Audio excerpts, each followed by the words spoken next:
Hey everyone. I hope you're all doing okay during these weird, wild times. I'm here to take us on a little mini tour of our new Blackboard core shell. So the announcements page, obviously that's going to remain the same. Just wanted to remind everyone of the importance of checking the announcements page on a regular basis, because this is where I'm going to be sharing important information with you all. And maybe with the tons of emails you get on a daily basis, you might not see the emailed announcement right away. So just either way, to cover your bases, make sure that you're also checking Blackboard on a regular basis. So if you go down to syllabus and orientation, here you'll see I've posted our revised syllabus.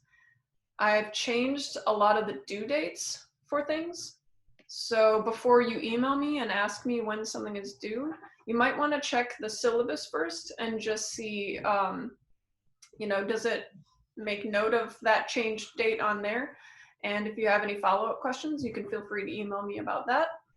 So please do check that out before anything, because that's really important. And I've highlighted also a lot of the changes.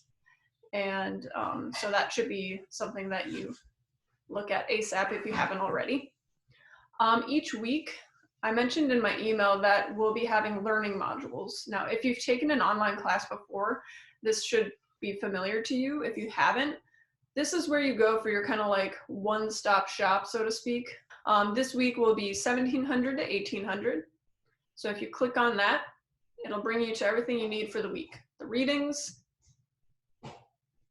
which brings you to questions to consider, terms to know and use, and then links to all your readings. You'll also have a link to that week's discussion board. So that's another new thing. The discussion board is where we're going to be having our conversations each week. So previously, this was all done in the classroom in person. Now we have to find an alternative to that since we're all online. So the discussion board will be where we have some of those conversations instead. So for this week, we're talking about Rococo and neoclassical art. And you'll see here that the conversation is going to center on which one you prefer. So choosing one style or the other, explaining why you like or dislike that style. Find another example of an artwork in the style that you prefer. I have a few links to some options here. And then how does the artwork you chose represent either the Rococo or the neoclassical style?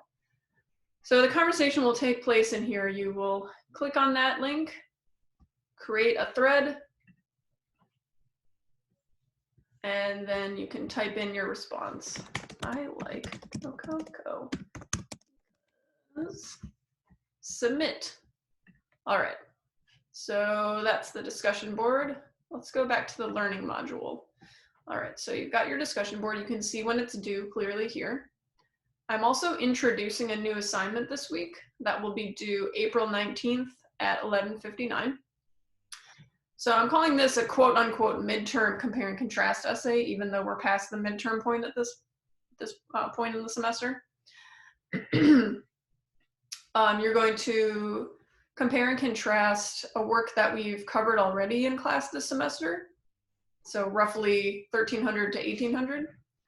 Any artwork that we've discussed, it doesn't matter which one. Then find a contemporary example to compare it to.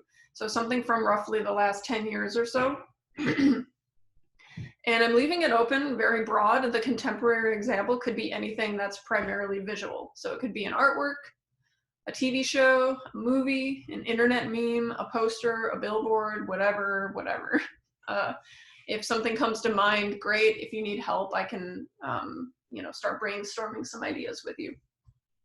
Then you're going to compare and contrast those two examples to uncover the similarities and differences between the two time periods, cultures, and societies. What unites them and what makes them unique? How are they in dialogue with one another? How have things changed? How have they stayed the same? So I provide an example here where I compared the Mona Lisa to the photo and subsequent internet meme of Beyonce and Jay-Z in the Louvre, posing in front of the Mona Lisa. So you can read a little bit on your own time how I might approach this essay. And then the formatting is business as usual, and you'll upload it here.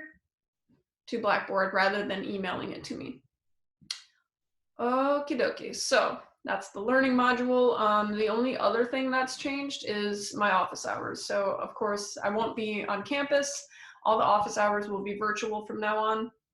So if you click on the virtual office hours, it'll take you here to the sessions. On Mondays and Wednesdays, you would click on this link, and on Fridays, you click on this link. Pretty self-explanatory. I will just be in my core shell waiting for you. So feel free to drop in. If you need to make an appointment with me, you can. And as always, you can just email me whenever you have a question. All right. I think that is it for now. I'm going to stop sharing my screen and return. So yeah, so that's a quick overview of some of the changes to Blackboard. I'm going to now create a PowerPoint video where we're going to talk a little bit about the content for this week and go over that together. All right, until then.